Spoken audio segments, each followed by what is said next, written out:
ایک شخص جو آگے بڑھنا چاہتا ہے بالخصوص روحانیت کے راستے میں، اس کے لیے کسی رہبر کا، رہنما کا، پیر کا ہونا کتنا ضروری ہے، کیونکہ دو رویے سائیں بڑی تیزی کے ساتھ بڑھ رہے ہیں۔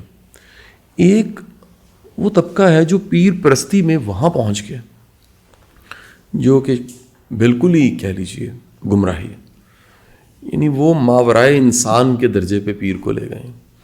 ایک طبقہ ہے جو متنفر ہے، جو مانتا ہی نہیں ہے کوئی رہبر، پیر، استاد، مرشد ہوتا ہے۔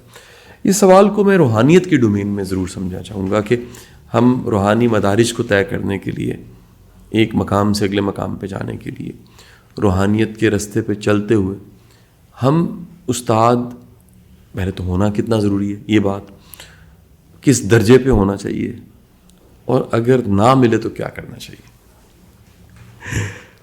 آپ کسی بھی چیز میں now you are talking about how to getting admission into any صوفی خانقاہ یا آپ روحانیت کے اس پہلو میں آپ کا داخلہ کیسے ہو، اور اس داخلے میں استاد ضروری ہے یا نہیں ہے، یہ سوال تو بنیادی طور پہ یہ ہے۔ تو جس طرح ہر چیز میں جانے کا ایک اہلیت کا ایلیجبلٹی کریٹیریا ہوتا ہے، جب بھی کسی چیز کا اشتہار آئے گا تو اس میں آپ جلی حروف میں لکھتے ہیں کہ اس کے اندر اہلیت یہ ہوگی، ٹھیک ہے۔ میں اپنے اندر سے ایک ایماندارانہ خواہش رکھ سکتا ہوں کہ میں اس ملک کی سلامتی کے لیے اپنی جان کا نذرانہ بھی پیش کروں گا، اور میں اس کی سپاہ میں شامل ہوں گا پوری ایمانداری کے ساتھ، ٹھیک ہے۔ کیا صرف میرے اسی اندر کے جذبے کے اوپر فوج مجھے پی ایم اے میں ایڈمیشن دے دے گی؟ نہیں، اس نے کوئی پریلیمنری ٹیسٹ جو ہے وہ بنائے ہیں، پھر اس کے بعد کوئی آئی ایس ایس بی کی سلیکشن کا ہے، پھر اس کے بعد جو ہے وہ انٹرویو کی صورت جو ہے وہ ہے، اور پھر ممکن ہے کہ پہلے 1-2 مہینوں میں کئی آرگنائزیشنز میں آپ نے دیکھا کہ پروبیشن کا پیریڈ بھی ہوتا ہے، ٹھیک ہے۔ اسی طرح ہر یونیورسٹی میں آپ باہر کے ملک میں ویزا لینے کے لیے اپلائی کرتے ہیں تو اس میں بھی ضروری کرائٹیریا، ٹھیک ہے۔ تو پہلی چیز تو حضور یہ ہے کہ اس گمان میں رہنا کہ صرف آپ کی خواہش ہے، آپ کو کسی خانقاہ میں داخلہ بھی مل جائے گا، تو یہ ایک بچگانہ سی سوچ ہے، بالکل ٹھیک ہے۔ دوسرا یہ ہے کہ صرف کیونکہ آپ کو سمجھ نہیں آ رہی ہے تو اس کا مطلب یہ نہیں ہے کہ وہ چیز اپنی حقیقت میں نہیں ہے۔ آج سے 100 سالہ پرانے آدمی کو لے آئیں تو شاید اس کو یہ مائک بھی سمجھنا ہے اور کیمرہ بھی سمجھنا ہے اور کچھ بھی سمجھنا ہے، ٹھیک ہے۔ تو اگر کوئی حاصل کرنا چاہتا ہے تو اس کے لیے ایک سرٹن شاید کریٹیریا ہوتا ہے جس کے اندر اس آدمی کو اس غیر جانبدارانہ فریم آف مائنڈ میں آنا پڑتا ہے، جہاں پر وہ نہ کسی تقلید کو دیکھ رہا ہے اور نہ ہی اپنے اندر کی جانبداریت کو، اپنے اندر کی بائسنس کو لائے ہوئے ہے، نہ ہی وہ اس سے جو ہے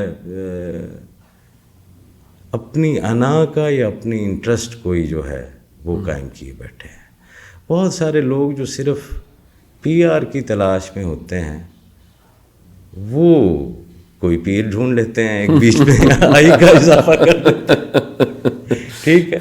بہت سارے ایسے ہیں کہ جن کو صرف they need a shoulder to cry on، وہ ڈھونڈ صرف وہ کندھا رہے، ہاں۔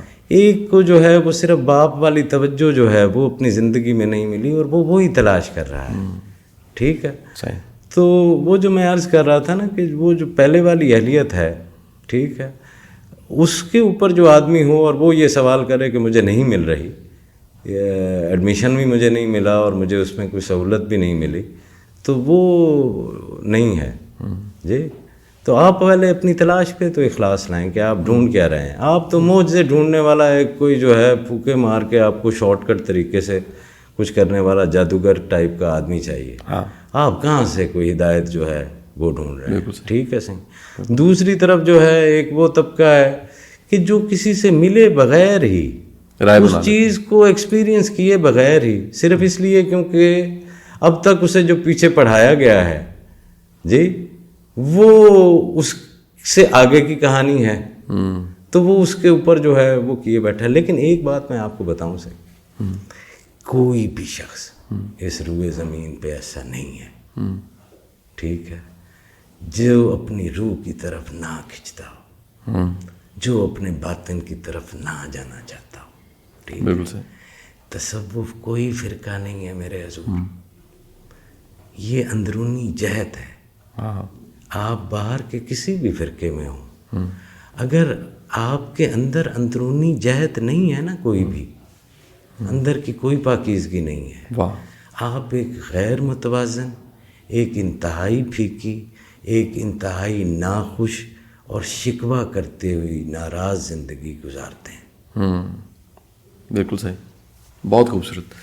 سائیں بڑا شکریہ آپ کا، سننے والوں کا شکریہ.